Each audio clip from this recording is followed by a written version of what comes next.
I still remember the exact moment my world cracked open like fragile glass. It wasn't some grand, dramatic scene from a movie. It was quiet. Too quiet. The kind of quiet that creeps in right before something terrible happens. It started on an ordinary Tuesday evening. I was in the kitchen, chopping vegetables for dinner, and I heard the faint buzz of my husband Ethan's phone on the living room table. Usually, I wouldn't think twice about it. We'd been together for 9 years, married for 6, and never once had I felt the need to check his phone. But that day something was different. He was in the shower, so I figured why not glance at the time. My own phone was upstairs, and I didn't want to run up to get it. I wiped my hands on a towel, walked over and picked up his phone. The screen lit up instantly. That's when I saw it. Nastia, did you leave yet? I miss you. My heart stopped. I stood there frozen, as if touching the phone too long would burn my hands. My mind fought to make sense of it. Nastia? Who is Nastia? I didn't know any Nastia. We'd been to company parties, gatherings, dinners with his colleagues, and not once had a Nastia come up. Before I could process it, Ethan's footsteps echoed down the hallway. Panic set in. I didn't know what to do. Should I put the phone down? Confront him? Ask him directly? Too late. He walked in, rubbing his hair with a towel, and his eyes instantly locked onto me holding his phone. It was like a scene in slow motion. His relaxed expression hardened into something sharp, his eyes narrowing like a predator spotting danger. Why do you have my phone? He asked, his voice tight but deceptively calm. I was just checking the time, I said, trying to sound casual, but my heart was pounding in my chest. I knew he could hear it. His eyes flickered to the screen. I knew the moment he saw it. His whole body went stiff, and without a word, he crossed the room and took the phone from my hands. His grip was firm. Not rough, but firm enough to tell me I wasn't supposed to be holding it in the first place. He tapped the screen once, and the message disappeared. Just like that. Gone. As if it had never existed. I stared at him waiting. Say something, Ethan. Say something that will make me believe I didn't just see what I saw. He rubbed the back of his neck, avoiding my eyes. It's just a coworker, he muttered, glancing at me for a fraction of a second before looking away again. She needed help with something earlier today, that's all. Did she miss you at work, Ethan? The words hung on the tip of my tongue, but I swallowed them down. Confrontation wasn't my style. I told myself, maybe I'm overthinking it. Maybe it's innocent. But deep down I knew better.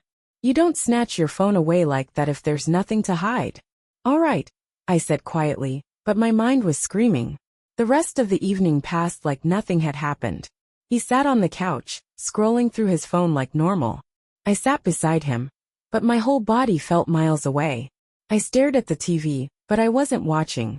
My mind was replaying that message over and over. Did you leave yet? I miss you. That night I barely slept. Ethan snored beside me, blissfully unaware, while I lay there staring at the ceiling, my heart beating faster than it should. The doubt was like a cold, heavy weight on my chest. The next morning, I knew I had to do something. I'd heard about it before from friends, from podcasts, from internet forums. Back up his phone. Get access. See everything. I'd never imagined I'd be the kind of person to do it. But here I was, my hands trembling as I watched a YouTube tutorial on how to sync his phone with iCloud. It wasn't as hard as I thought it would be. He left for work at 8:15, like clockwork, and I had a window of opportunity. I knew his passcode. I'd seen him type it 1,000 times. My fingers moved faster than I thought possible. Click. Top.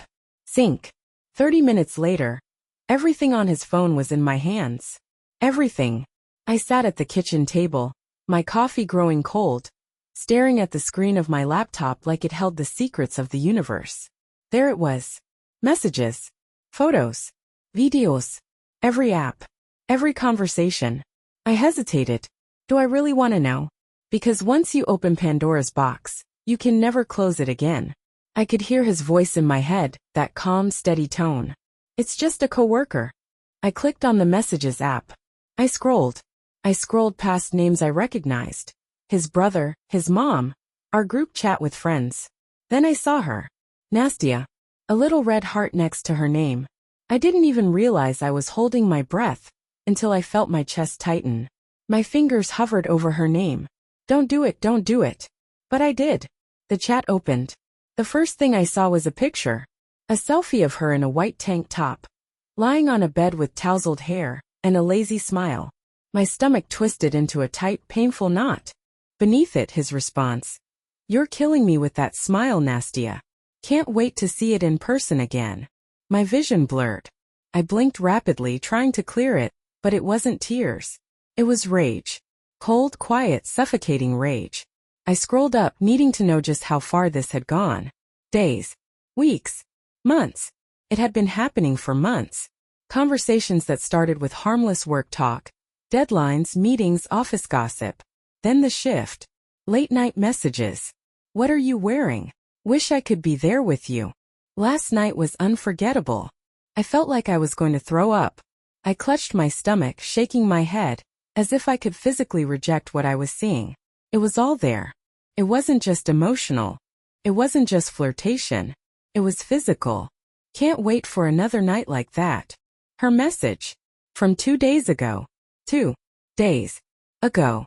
I slammed my laptop shut, as if closing it would somehow erase everything I'd seen. My breath came in short, sharp gasps. My head throbbed. I sat there for what felt like hours, my mind a storm of confusion and pain. I thought of everything. The little signs I'd ignored. How he'd suddenly started going to the gym more often. How he'd bought a new cologne without telling me. How he'd begun sleeping with his phone face down. Each memory felt like a knife to the chest. How could I have missed it? When Ethan came home that evening, I didn't look at him. I didn't say a word. I didn't trust myself to.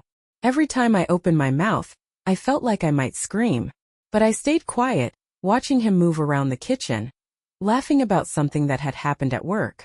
He was so at ease. So calm. Like everything was fine. Like he wasn't a liar. I went to bed early that night, letting him think I was just tired. But I didn't sleep. My eyes stayed open, staring into the dark. My thoughts moved fast, too fast to control. What do I do now? Do I confront him? Do I pretend I don't know? At 2 a.m. he rolled over, draping his arm across my waist like he always did. I lay there, frozen, feeling the weight of his arm on me like a chain. I wondered if that same arm had been wrapped around her.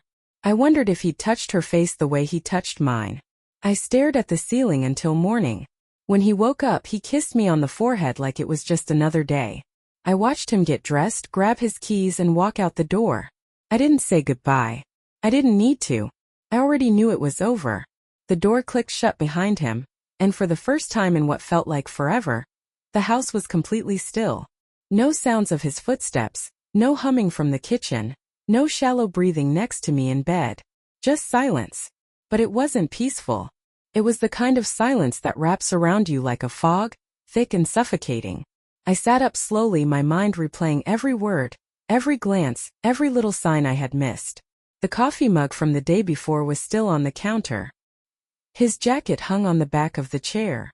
The faint smell of his cologne lingered in the air. I hated it. I hated that everything looked so normal while I was falling apart inside.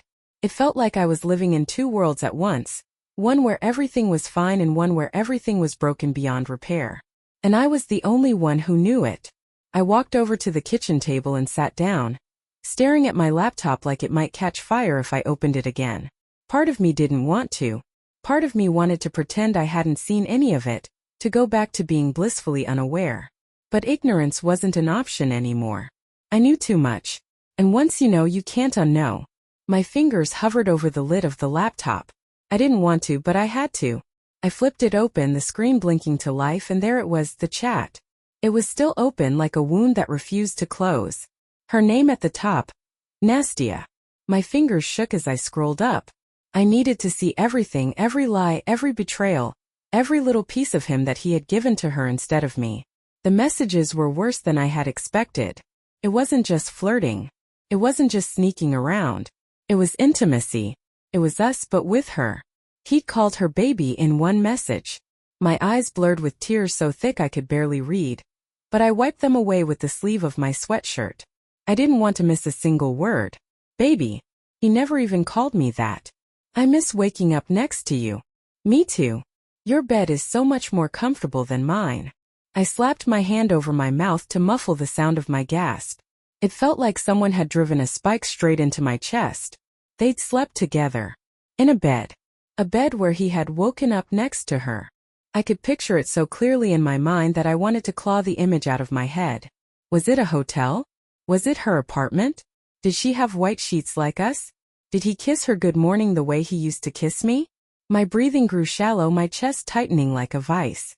I had to remind myself to breathe slowly in and out, or I was going to pass out right there at the kitchen table. I didn't realize how tightly I was gripping the edge of the table until my knuckles turned white. My nails dug into the wood so hard that I thought I might leave marks, but I didn't care. I scrolled further. Next time, let's book the whole weekend. One night isn't enough with you. I'll see what I can do, baby. She's been suspicious lately. My breath caught in my throat. He was talking about me. The way you talk about a child's teacher or an annoying coworker. Not his wife. Not the woman who had built a life with him. Just her. An obstacle. Problem to be dealt with. I sat back in my chair, hands shaking, heart racing. This was it. There was no more doubt, no more second-guessing. No more maybe it's just work. Or, I'm probably overreacting. He had called me her. My mind went blank for a moment, a protective kind of numbness washing over me. But it didn't last. The numbness always goes away, and when it did, I was left with one thing. Rage. Hot, burning, unrelenting rage. It bubbled up so quickly I didn't have time to catch it. My body moved before I could think. I stood up so fast my chair toppled over behind me with a loud thud. I didn't care. I paced back and forth across the kitchen, my hands pulling at my hair, my chest heaving as I fought to stay in control. What do I do now? Call him? Scream at him? Throw all his stuff on the front lawn like women in movies do? I imagined it.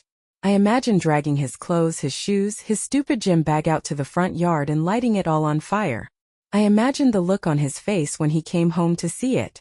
Part of me wanted that. Part of me craved it. I wanted to hurt him the way he had hurt me. But I didn't. I didn't do any of it. Because I knew something he didn't. I knew everything.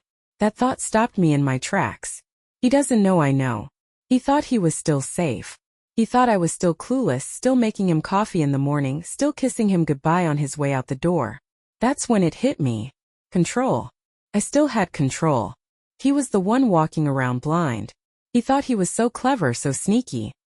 He thought his little Nastia was his secret. But now I had the secret. I slowly sat back down, hands resting on the edge of the table, my breathing finally slowing. This wasn't going to end with me screaming.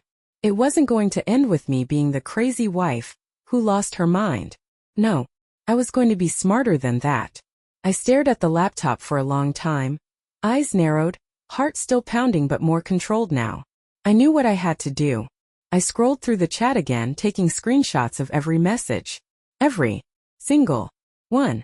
I backed them up on my computer on a flash drive, even emailed them to myself under a vague subject line. I wasn't going to lose this evidence. I wasn't going to give him a chance to explain it away. I saved every photo she'd sent him, the lazy smiles, the bedroom eyes, the flirty poses. She probably thought she looked cute. She didn't look cute to me. She looked like a woman who had no problem stepping into someone else's marriage and making herself at home. Once everything was backed up, I leaned back in my chair, tapping my nails on the table, my mind racing with possibilities. I could confront him. I could humiliate him. I could walk into his office at lunch, slam the screenshots on his desk and watch him squirm. God, I wanted to see him squirm. I wanted to see that smug look wiped off his face. But that wasn't the smartest move. Not yet. Not when I still had time to plan. I didn't want revenge. Not yet. What I wanted was power. Power to control how this ended. Power to decide if I'd burn it all down or if I'd walk away so quietly that he wouldn't even hear me leave. The thought of that, of him coming home to an empty house, no explanation, no warning, filled me with a dark, quiet satisfaction. You think you're in control, Ethan. You're not. For the next week I played my role perfectly. I smiled at him over dinner. I kissed him goodnight. I even asked how his day was. He never suspected a thing. I watched him like a hunter watches prey, quiet, calculating. Every time he glanced at his phone I watched him closer. Every time he smirked at a message, I felt a fire ignite in my chest, but I swallowed it down. Patience. I made sure he left for work on time every day. Kissed him on the cheek, waved him off like a good wife. And as soon as he was gone, I got to work. I started copying bank statements, searching for any expenses he hadn't told me about. Hotels, gifts, dinners. I found them all.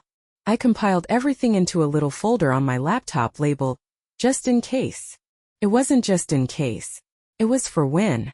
The day I finally confronted him wasn't loud. It wasn't dramatic. He came home to an empty house, a letter on the kitchen counter, and a USB drive with everything I knew. No yelling. No fighting. Just the cold, quiet reality of his own reflection staring back at him. He called me that night. 12 missed calls. I didn't answer. He only left one message. Can we talk? I didn't listen to the rest. I already knew how it ended. I listened to his voicemail once, letting his voice wash over me like static. It was strange how even the sound of him felt different now. There was no warmth, no familiarity. Just noise. Empty, meaningless noise. I deleted the message without a second thought. For the next few days he kept calling. Morning, afternoon, late at night. Each call was more desperate than the last. I never answered. His texts started as calm, measured attempts at reasoning. Can we please just talk? I know you're upset, but we can fix this. I'm sorry. I'm so sorry. It didn't mean anything. Please call me. Then the excuses started. It was stupid. I wasn't thinking. It didn't mean anything, I swear. She's nobody. Nobody. He had risked everything for a nobody. How fitting. I sat on the couch scrolling through his messages, feeling nothing. No pain. No sadness. Just clarity. I had spent so long being afraid of this moment. Afraid of what I would do if I ever found out he was unfaithful. I always thought I'd break down, cry, beg him to stay, or at least demand answers. But here I was, calm as ever, reading his pathetic little apologies like they were weather updates. On the third day, the tone of his messages changed. The pleas for understanding shifted into frustration. Why are you ignoring me? At least talk to me. Seriously, you're just gonna ghost me like this? Real mature. By day 4 he was angry. I knew it was coming. They always get angry when they lose control. You think you're so smart, huh? Acting all high and mighty. You're not perfect either. Don't act like you are. I laughed. A real deep bitter laugh that echoed through the empty house. There it is. There's the real you. It's funny how quickly love can curdle into contempt when the mask comes off. His anger didn't scare me. If anything, it only confirmed what I'd already known. I had won. But winning didn't feel as good as I thought it would. I wasn't celebrating. I wasn't happy. I wasn't even sad. I was empty. It's strange how betrayal doesn't break you in the way you expect. It doesn't shatter you into pieces all at once. No, it cracks you slowly, hairline fractures that spread over time until one day you look in the mirror and don't recognize yourself.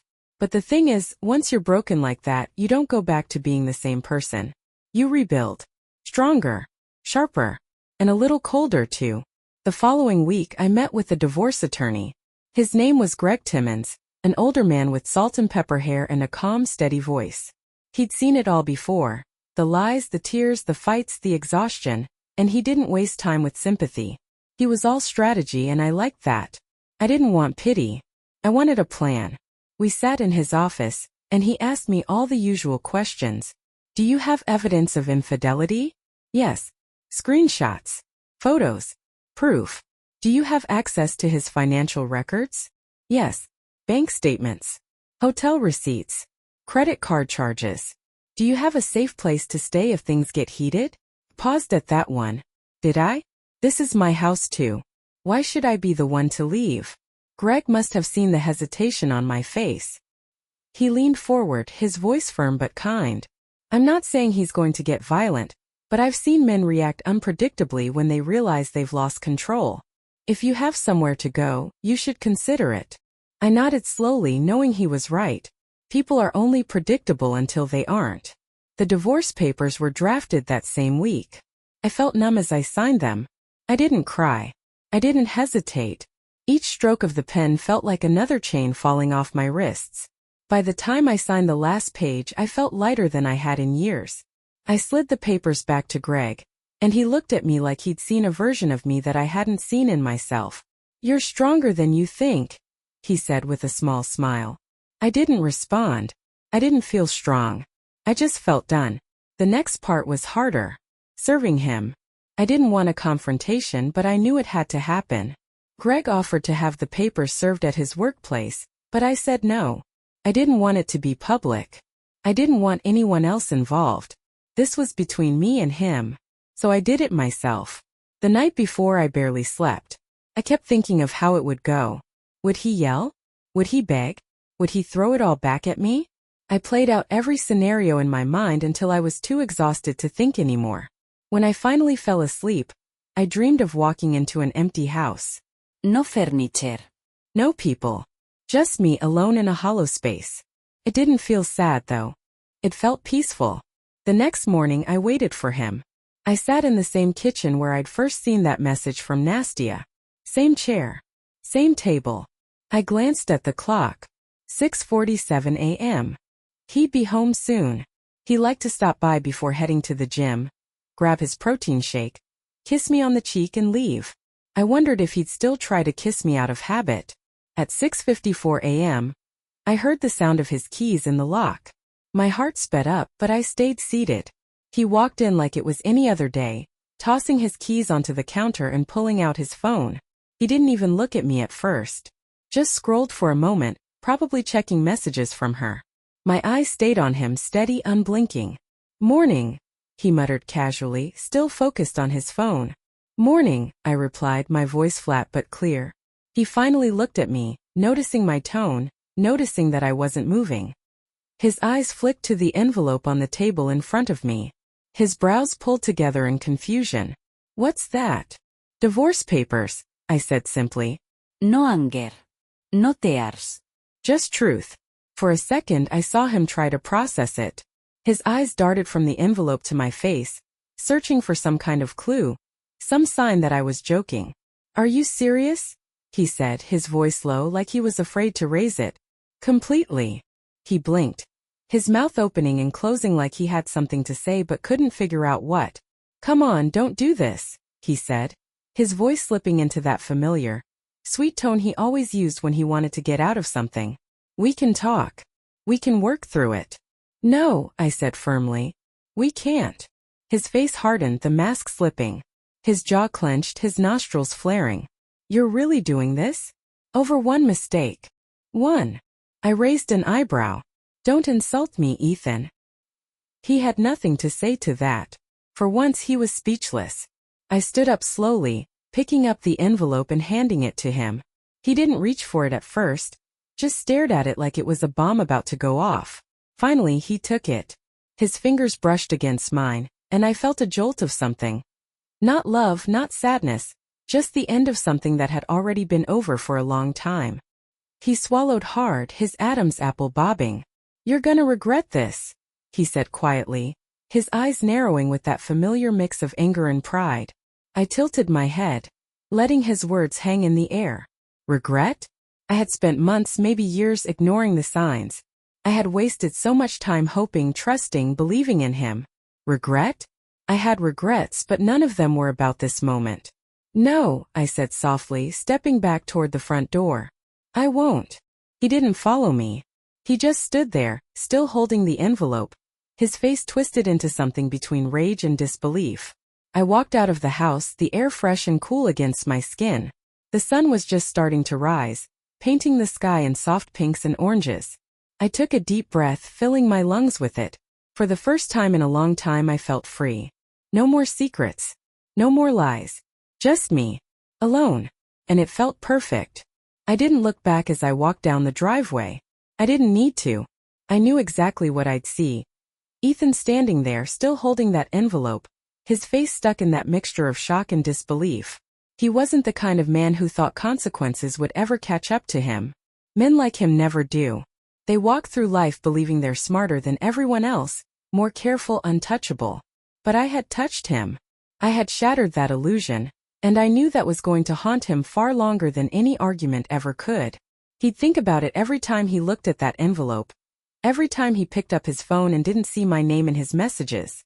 He'd feel it when he walked into an empty house and realized I wasn't there to ask him how his day went. And maybe, just maybe, he'd think of me every time he laid next to her. But I wouldn't think of him. Not anymore. I got into my car, gripping the steering wheel a little tighter than usual. My hands weren't shaking, but there was still adrenaline coursing through me. My heart was beating fast, not from fear but from something else. Freedom. It felt raw and unfamiliar, like stepping outside after being locked in a dark room for too long. Everything felt sharper, the crispness of the air, the warmth of the sun on my skin, the sound of birds chirping in the distance. It was as if the world had decided to come alive just for me. I sat there for a moment, staring out the windshield. The urge to cry hovered just behind my eyes, but no tears came. Not now. I'd cried enough for him. Cried over all the late nights he spent working. Cried when I felt that sinking feeling in my chest every time he pulled away from me in bed. Cried over all the little moments where I convinced myself that it was just a rough patch and that every marriage has rough patches. But this wasn't a patch. This was a pattern. A pattern I had been too blind to see. I didn't cry this time. I smiled. Not a big triumphant smile. Just a small tired one. The kind you give yourself when you've survived something you thought might destroy you. It wasn't the smile of someone who'd won. It was the smile of someone who was still standing. I put the car in drive and pulled away, not caring if he was watching me leave. If he was good. I wanted him to see me go. I wanted that image burned into his memory. Me driving away free of him. The first stop I made was the bank. I'd been preparing for this moment for days, moving small amounts of money from our joint account into a separate one with my name on it. I'd read every article, watched every video on how to leave a cheating spouse. They all said the same thing. Get your finances in order first. And I had. I walked up to the teller with calm, steady steps, told them I wanted to withdraw the rest of my portion from the joint account, and watched as the numbers on the screen shifted. Felt good. When I left the bank, I sat in the parking lot for a while, scrolling through my phone. My fingers hovered over his contact name. Ethan. For years, I'd see his name pop up on my screen and feel that little flutter in my chest. The way you do when you love someone. But now, seeing it there, it felt like looking at the name of a stranger. I opened the contact, stared at it for a few seconds, then hit delete. Just like that, he was gone. I didn't need to block him. Blocking was for people who still had something to prove. I didn't. If he texted, I wouldn't answer. If he called, I wouldn't pick up. I didn't need to prove that I was done. I knew I was done. The next few days were a blur of logistics. Canceling bills, changing passwords, and moving my things out of the house. I did it while he was at work, slipping in and out like a ghost. I didn't take much. Just my clothes, some personal items, a few things that had sentimental value. I left behind everything else. The plates we'd bought together, the couch we'd spent lazy Sundays on, the bed we used to share. I didn't want any of it. I wanted new. I didn't tell him I was doing it. I didn't need to. I imagined him coming home one day, walking into the bedroom and seeing the empty closet. No warning. No note. Just space where I used to be. Maybe he'd panic. Maybe he'd call. I wouldn't know. I didn't check. I stayed at my sister Rachel's place for a few weeks. She didn't ask questions, didn't pry. She just handed me a glass of wine and sat with me on the couch, flipping through channels until we found a reality show to laugh at. It felt normal. Quiet. Safe. And for the first time in months I felt like I could breathe. But quiet moments don't last forever. It was the following Thursday when my phone buzzed while Rachel and I were eating takeout on the couch. I glanced at the screen. It wasn't Ethan. It was Nastia. Her message was short. I didn't know he was married. I'm sorry. I stared at the message, letting the words sink in. My first instinct was to laugh. Not because it was funny, but because it was so predictable. The I didn't know excuse. The classic "it's not my fault" routine. I turned the phone off without replying. I didn't need to respond. What was I going to say? It's okay, I believe you? I didn't believe her. And even if I did, it wouldn't have mattered. She wasn't the one who made vows to me. He was. Rachel glanced over at me, eyes narrowing in concern. Who was that? She asked, chewing on a piece of sesame chicken. I shrugged. Nobody. She nodded, knowing better than to press. She always knew when I wasn't in the mood to talk. That's the thing about sisters, they don't need to ask. They just know. Days passed and slowly I started to feel lighter. The weight that had been sitting on my chest for so long had finally lifted. I woke up earlier. I ate better. I laughed more. Not big dramatic laughs but small real ones. Rachel noticed it too. She said, "You look more like yourself lately." And she was right. I did look like myself. Or at least, the version of myself I'd forgotten existed. The version that didn't revolve around him. Then one night, just as I was about to fall asleep, my phone buzzed again. This time it was Ethan. I stared at the screen, watching his name flash like a warning light. I didn't answer. I waited for the voicemail to come through. I almost didn't listen to it. But something in me, curiosity, maybe, press play. His voice was quiet. Tired. He didn't sound angry anymore. "Hey, I know you're probably never gonna talk to me again and I deserve that. I'm sorry. For everything. I know I can't undo it, but I thought you should know that I'm sorry." There was a long pause before he spoke again. His voice cracked just a little. "You were the best thing that ever happened to me. I'm sorry I didn't see it sooner." Click. The message ended. I lay there in the dark, phone resting on my chest, his words still playing in my mind. A month ago, that message would have destroyed me. I would have cried, replayed it over and over, searched for meaning in every pause and every breath. But tonight I didn't feel anything. His apology didn't change anything. It didn't erase what he'd done. I deleted the message. No hesitaste. No second thoughts. Just gone. I rolled over, pulling the blanket up to my chin and closed my eyes. Sleep came easily this time. No tossing, no turning, no racing thoughts. Just quiet. The next morning, I woke up to the sound of birds outside the window. I stretched, feeling the warmth of the sun on my face. I checked my phone. No missed calls. No texts. Just peace. I stood by the window sipping my coffee, watching the world move on. And for the first time in a long time, I wasn't waiting for anything. Not for a message. Not for an apology. Not for him. I wasn't waiting anymore. I was free. The days after that voicemail felt like waking up from a long, restless sleep. Everything seemed sharper, clearer. Food tasted better. The sun felt warmer on my skin. I wasn't walking around with that constant knot of anxiety in my chest anymore. It was like my body finally understood that it didn't have to stay in fight or flight mode. I was safe now. I was free. I started working out again, something I hadn't done in years. Not for anyone else. Not to look good or get revenge. I hated those stupid revenge body cliches. I did it because I liked the way it made me feel. Strong. Capable. In control. I'd wake up early, lace up my sneakers, and go for a run before the world was even awake. There's something about running at dawn that makes you feel like you're ahead of everything. Like you've already won the day before it's even started. Rachel noticed the change in me. "Look at you, all healthy and glowing," she teased one morning as she poured herself a cup of coffee. "Who are you trying to impress?" "No one," I said, smiling as I wiped sweat from my forehead. "Just me." And it was true. For the first time in a long time, I was doing things for me. Not for a husband, not for a relationship, not to keep the peace or be a good wife. Just me. Felt good. Felt right. But peace doesn't last forever. Not when you've left behind someone who isn't ready to let go. Started with little things. Missed calls. Texts at odd hours.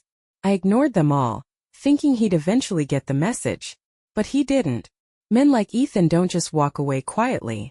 They're not used to losing. One night around 11 p.m., I was lying in bed scrolling through my phone when I saw his name pop up on my screen again. Ethan calling. I let it ring. Then the buzzing stopped. A few seconds later it started again. Same name. Same call. I stared at it, feeling a dull thud of irritation in my chest. Why now? What does he want? This time I didn't let it go to voicemail. I answered. "What do you want, Ethan?" I said, my voice as flat as I could make it. There was a pause. For a second all I heard was breathing. Not heavy breathing, just quiet, like he didn't expect me to answer. "Hey," he said finally, his voice soft, too soft. I wanted to hear your voice." I rolled my eyes. "Well, you heard it. Bye, Ethan." Wait, he said quickly, panic creeping into his tone. Don't hang up. Please. Just talk to me for a second. About what, Ethan? What could you possibly have to say that I haven't already heard before? Another pause. I could hear him breathing again. I imagined him pacing around his empty house, running his hand through his hair the way he always did when he was stressed. Good. Let him feel it. Let him feel what it's like to be the one waiting for an answer. I miss you, he said, his voice cracking slightly on the last word. I miss us. There it was. The confession. The plea. The thing I knew was coming from the moment I walked out that door. You miss control, I said calmly. That's not the same thing, Ethan. Silence. I could almost hear him swallowing his pride, forcing himself to stay on the line. I know I messed up, he said quietly. I know I hurt you. I think about it every day. Good, I said without hesitation. You should. He exhaled sharply like he'd been punched in the gut. Don't be like that, come on. We had years together. Doesn't that mean anything to you? I leaned forward, resting my elbows on my knees, phone pressed to my ear. My voice was steady, sharp as glass. It used to mean everything, Ethan. But I spent too many of those years waiting for you to be someone you clearly never were. I'm not waiting anymore. I could feel him searching for something to say. Something that would pull me back in. They always do. Men like Ethan know how to play the long game. They know exactly which words to use to make you doubt yourself. But not this time. I love you, he said suddenly, the words rushed. Like if he didn't say them fast enough, they'd disappear. I still love you. I leaned back, staring at the ceiling. I didn't feel anything. Not the warmth I used to feel when he said those words. Not even anger. Just nothing. Love doesn't look like what you did to me, Ethan, I said, my voice quiet but firm. It doesn't lie. Doesn't sneak around. It doesn't call you her in text messages with someone else. He didn't respond. Not right away. I think he knew there was nothing left to say. You're not even going to try, huh? He muttered, bitterness seeping into his tone. There it was. The shift. The mask falling off. Try for what, Ethan? I asked, tilting my head like I was genuinely curious. Try to stay with a man who lied to me for months? Try to rebuild something you shattered? No. I'm done trying. I'm done giving everything while you give nothing. You're not perfect either, you know, he snapped, his voice rising. Don't act like you're some saint. You've made mistakes too. Yeah, I said with a dry laugh. I did. I trusted you. Silence. I waited, listening to him breathe again, knowing he had nothing left. No clever comebacks. No charming apologies. Just silence. I hope she was worth it, I said finally, my voice soft but sharp as a razor. I really do. Then I hung up. I didn't wait for his response. I didn't want to hear it. He could sit in that silence, just like I had for all those nights he was working late. He could feel it now. I blocked his number after that. For real this time. No more open doors. No more waiting for him to get it. He wasn't going to get it, and I didn't care if he did. Life after that was quiet, and I loved it. I loved waking up without dread in my chest. I loved walking through my sister's house knowing that no one was lying to me. I found a new job. I found a new apartment. Small, simple, but it was mine. Every room, every shelf, every drawer was mine. There was no toothbrush next to mine in the bathroom. No socks that weren't mine in the laundry. Just me. One night, as I sat on my couch with a glass of wine, I scrolled through my phone and saw a message from Rachel. It was a picture of me from a few days ago, me standing by the lake on one of our hikes, smiling without realizing it. Sunlight hitting my face just right. I stared at it for a long time. Look at you, Rachel had written. Happy looks good on you. She was right. It did. I didn't respond right away. I just sat there, staring at the photo, tracing the outline of my own face with my thumb. I wasn't used to seeing myself like that. I'd spent so long being Ethan's wife that I forgot what it felt like to just be me. But there I was. Happy. Whole. Unbothered. I saved the photo. Not because I needed a reminder, but because it felt like proof. Proof that I'd survived. Proof that I'd been through the fire and come out stronger. People love to talk about closure, like it's something someone else has to give you. But that's not true. Closure isn't an apology. It isn't a voicemail from a man who finally gets it. Closure is looking at yourself, really looking, and knowing you're okay. I didn't need Ethan to apologize. I didn't need him to miss me or love me, or realize what he lost. I didn't need him at all. I closed my phone, took another sip of wine and sat back on the couch. No texts. No missed calls. No noise. Just peace. And for the first time in a long, long time, peace was enough. Weeks turned into months, and the weight that had once felt like it was crushing me was completely gone. It's strange how you can live with something pressing down on you for so long that you forget what it feels like to breathe freely. But I was breathing now. Deep, full breaths that filled my chest with something I hadn't felt in a while, peace. I'd moved into my new apartment, a small one-bedroom on the third floor of a quiet building with ivy climbing up the brick walls. It wasn't much, but it was mine. Every inch of it was mine. No compromises on decor. No we should get a neutral color debates. No waiting for someone else to finally hang that shelf, like they'd promised for 6 months. I bought white curtains just because I liked the way they flowed in the breeze.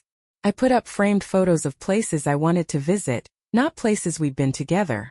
I bought a big soft rug for the living room that I could lie on for no reason at all. It felt good under my bare feet. Everything about that space felt like me. My mornings became my favorite part of the day.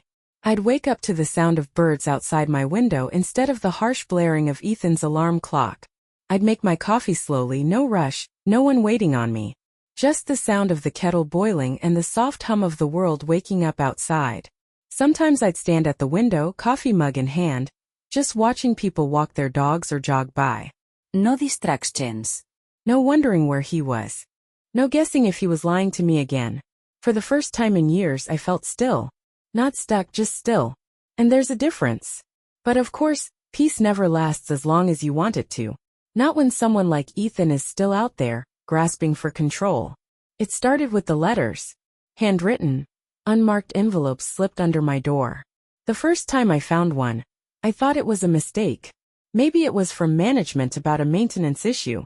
But when I opened it, I recognized his handwriting immediately. I didn't even have to read the whole thing to know it was him. The way he looped his Y's had always been distinct. The note was short. Just 3 lines. I'm not giving up on us. I'll wait as long as it takes. Please call me. I set it down on the counter and stared at it for a long time. I wasn't angry. I wasn't scared. I wasn't anything. It felt like receiving junk mail. Something you didn't ask for, didn't need, and would immediately throw away. And that's exactly what I did. I crumpled it up, tossed it in the trash, and didn't give it another thought. But then another one came. And another. Sometimes they were long, filled with apologies and promises I'd heard before. Other times they were shorter. One of them just said, "I know you're still thinking about me." That one made me laugh. I laughed so hard I had to sit down on the couch. Still thinking about you? The only time I thought about him was when I had to throw away one of his pathetic little notes.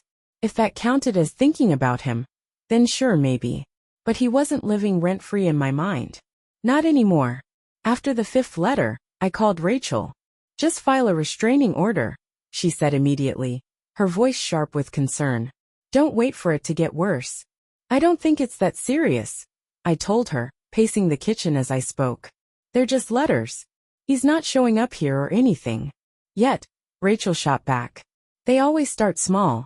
First it's a letter. Then it's a text. Then it's him showing up outside your job like it's a coincidence." I sighed, leaning against the counter. She wasn't wrong. Deep down I knew she wasn't wrong. Ethan had never been violent, but control wasn't always loud. It wasn't always fists through walls, or doors slammed off their hinges. Sometimes control was quiet. Persistent. The way someone pokes and prods until you give them what they want just to make them stop. "All right," I said finally. "I'll call the police if it happens again." "Don't wait for if," Rachel said. "Just do it. Men like him don't back down because you're being nice about it." I knew she was right, but part of me still hesitated. Not because I felt bad for him. I didn't. It was because I knew what would happen if I involved the police. Restraining orders were like grenades. Once you pull the pin, there's no going back. And I didn't want to blow my life up again, if I didn't have to. For a while it stopped. No more letters. No texts. No calls. Just quiet. I should have known better. One evening, I was coming home from work, balancing groceries in one arm, while digging in my bag for my keys. It had been a long day, and I was ready to kick off my shoes, eat dinner on the couch, and binge some mindless TV. My apartment building's hallway was dimly lit, the kind of lighting that makes everything feel a little too quiet. As I reached my door, I froze. There was a figure standing at the end of the hallway, leaning against the wall. I didn't have to see his face to know who it was. I knew the shape of him. I knew the way he stood, arms crossed, one leg bent at the knee, pretending like he was casual when he was anything but. My heart jumped in my chest, not from fear, but from sheer exhaustion. I didn't run. I didn't panic. I just let out a long breath, pulled my keys out of my bag, and walked toward my door like he wasn't even there. Really, I said as I slid the key into the lock. This is what we're doing now, lurking in hallways like a creep. I just want to talk, he said, pushing off the wall and taking a step forward. That's all. Just 5 minutes. No, I said firmly, twisting the key and pushing the door open. You don't get 5 minutes. You don't get any minutes. I'm not leaving until we talk, he said, his voice hardening. I turned to face him. Finally, for the first time, I really looked at him. He didn't look good. His clothes were wrinkled, his face was unshaven, and there were dark circles under his eyes. I felt nothing. No pity. No sympathy. Just nothing. You think this is love? I asked quietly, tilting my head. You think standing here, waiting for me like a stray dog is love? It's not, Ethan. It's control. And I'm not interested in being controlled anymore. His eyes twitched, like he was holding back something. Don't do this, baby, he said, his voice low, desperate. I shook my head slowly, stepping inside and gripping the edge of the door. I'm not your baby. Not anymore. I closed the door. Locked it. Deadbolt. My heart was racing, but my mind was clear. I walked straight to my kitchen, pulled out my phone, and called the police. No hesitation this time. No second thoughts. By the time the officers arrived, Ethan was gone. They asked me if I felt threatened. I told them yes. They asked if I wanted to file a restraining order. This time I didn't hesitate. Yes, I said firmly. Ido. It took 3 weeks for it to be finalized. 3 weeks of looking over my shoulder, checking my door twice before bed, and waking up in the middle of the night to check that the locks were still in place.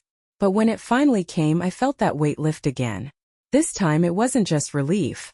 It was something closer to victory. The next morning, I woke up with sunlight streaming through my white curtains.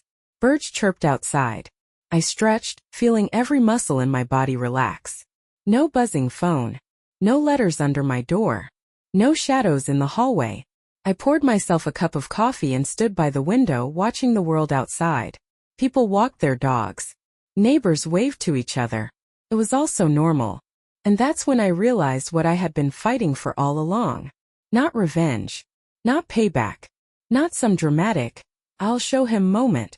Just this. Normal. Quiet. Peace. And I wasn't about to let anyone take it from me again. The sun streamed in through the window, warm and golden, wrapping around me like a soft blanket. I stood there for a moment longer, cradling my coffee mug in both hands, just being. No racing thoughts. No questions. No second-guessing. Just peace.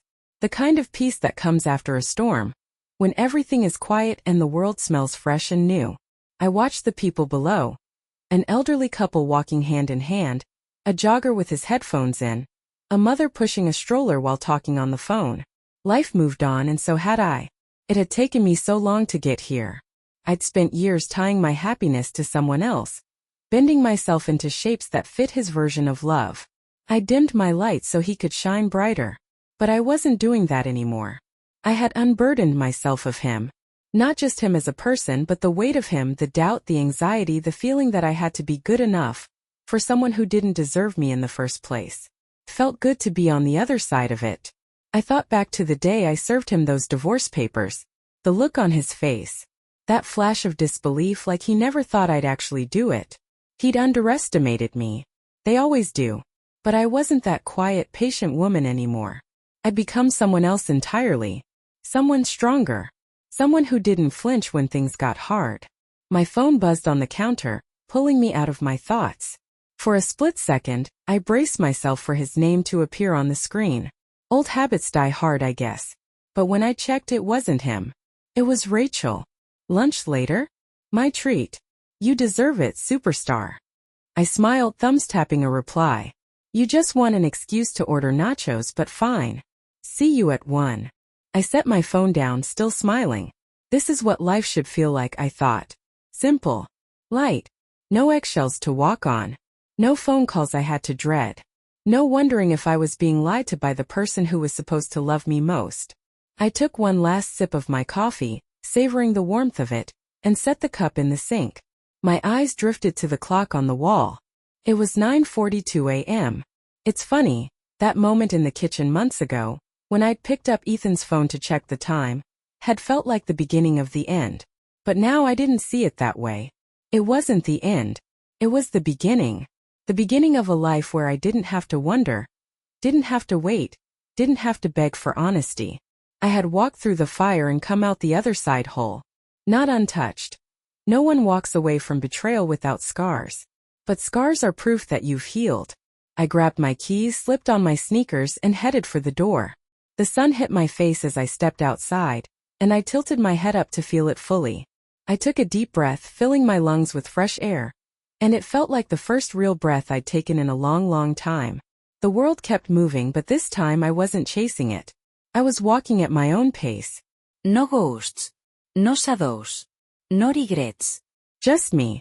And that was enough.